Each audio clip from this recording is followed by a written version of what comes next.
ग्रामीण कथा टँकर. उन्हाची तीव्रता वाढत आहे.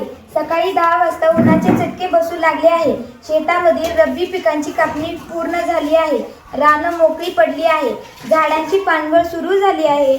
मोकळ्या रानात वेगाने वाहणाऱ्या वाऱ्यांच्या तयार होणाऱ्या भिंगऱ्या देह ठेवलेल्या पालापाचोळ्या घेऊन आकाशी यात्रा घडवत आहे. उन्हाची वाढती तलखली ओरडून सांगत आहे, उन्हाळा सुरू झाला, सावधान.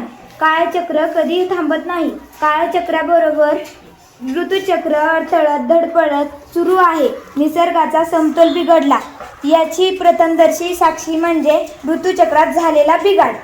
वेळेवर पाऊस पडतोय, न वेळेवर हिवाळा सुरू होतोय.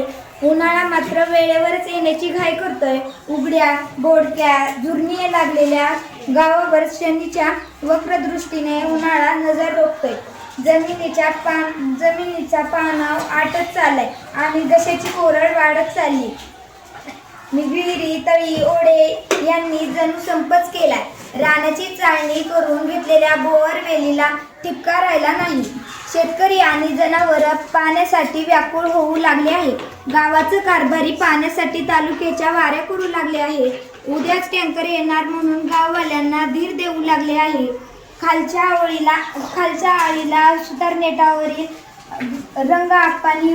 रंगाप्पांनी सगळ्यांना पान तंबाखू दिली आणि लाल बडक पिचकारी मारून म्हणाला, आज सांच्याला टँकर येणार हाय. हा म्हणता सुतारनेटावरची बातमी गरम वावटळी सारखी गावभर फिरली. बायांनी घरातल्या डब्यासहित घरातली भांडी बाहेर काढली.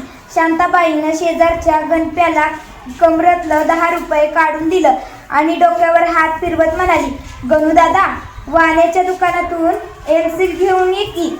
तशी गणप्याची आई शांताबाईवर वसकली आणि फानकऱ्यात म्हणाली, कवा खायला खा म्हणून रुपया टेकवला नाही हातावर आणि काम तेवढं हक्कानी सांगते शांताबाई गणप्याला जवळ ओढत म्हणाली, जा र गणूदादा, तिने पण घागरी गळत्यात. एमसील नाही लावलं तर पाण्याचं लय अवघड होईल. गणप्या दुकानाकडे पळाला. सगळ्या घराच्या बाहेर भांडीकुंडी शाळेतल्या पोरानं रांगेत उभी राहिली होती. दुपारपासून ही लगबग सुरू झाली आणि टँकरच्या स्वागतासाठी सगळी गावं रस्त्याकडे डोळं लावून बसलं. माळगल्लीतल्या कोपऱ्यावरच्या ओट्यावर 4 म्हाताऱ्या खमंग मिश्री लावत बसल्या होत्या. पुढच्या 3 पडलेल्या तानुबाईनं बोटावर मिश्री घेतली. तोंडाचा आव करून उजव्या दाडांना मिश्री घासून चलाकीनं पडक्या दातांच्या हिड्या चोळून घेतल्या. तसं मिश्रीनं काळं झालेलं तोंड बाहेरनं पुसून घेतलं. डाव्या हातानं पदर सावरत तानुबाई म्हणाली, बया, गुळणा करायला सुद्धा पाणी नाही घरात. त्यावर सुखमावती म्हणाली, येईल की टँकर गडीभरानं. तानुबाईनं डाव्या बाजूच्या दाढा घासताना थांबून एकदा रस्त्याकडे बघितलं आणि म्हणाली, काय माहिती येतोय का तिकडच उलटतोय. जसजशी संध्याकाळ व्हायला लागली तसतशा घरातल्या बाया रस्त्यावर येऊन थांबल्या. उन्हाळा दिवस असल्यामुळे कपडे काढून टॉवेल गुंडाळून दुपारपासून झोपलेलं गडी बाहेर येऊन उभा राहिलं. तसा गावात येणाऱ्या रस्त्यावरून बबन्या सायकल ताणीत आला आणि मोठ्यानं आरोळी ठोकली, टँकर आला र. एका रांगेत ठेवलेल्या भांड्यांना बाया उगाच डोचू लागल्या. काही जणींनी मुलं खो खो खेळतात तशी भांडी ठेवून तयार केली धुराळा उडवत टँकर गावात शिरला. टँकर पुढं मोटार सायकलीवर सरपंच छाती टोकून सगळ्या गावाकडे बघत होता. सरपंचांनी पाय टेकवला तसा टँकर मागं थांबला. सरपंच म्हणाले, सगळ्यांना पाणी मिळणार, जरा बेतानं घ्या, भांडण करू नका. मामलेदार साहेबांनी सांगितलंय, भांडण झाली तर टँकर पाठवणार नाही. एवढं बोलून सरपंचांनी गाडी वळवली अन मळ्यातल्या वाड्याकडं निघून गेले. टँकर कासराभरच पुढं आला असल तवर टॉवेलवरचे ओसरणाऱ्या 3-4 गड्यांनी माकडासारख्या उड्या मारीत टँकरवर चढून पायपा टाकावल्या सुरुवात केली. बाया लेकरं भांडी घेऊन टँकरकडं पळायला लागल्या.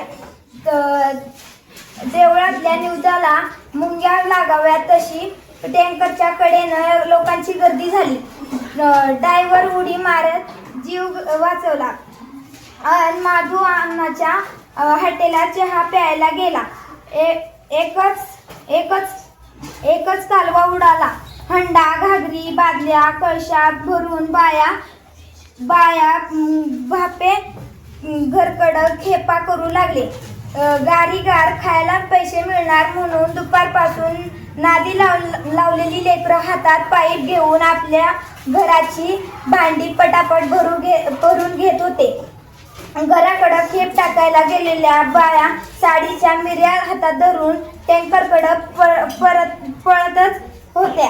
आणि नाही म्हटलं तरी दोघींनी भांडणं केली. शेजारी बरोबर भांडत सुनांना म्हाताऱ्या झालेल्या सासूबाईंनी कालवा करून पाठिंबा दिला. बघता टँकर मधलं पाणी संपलं. गड्यांनी पाईप ओढून घेतला.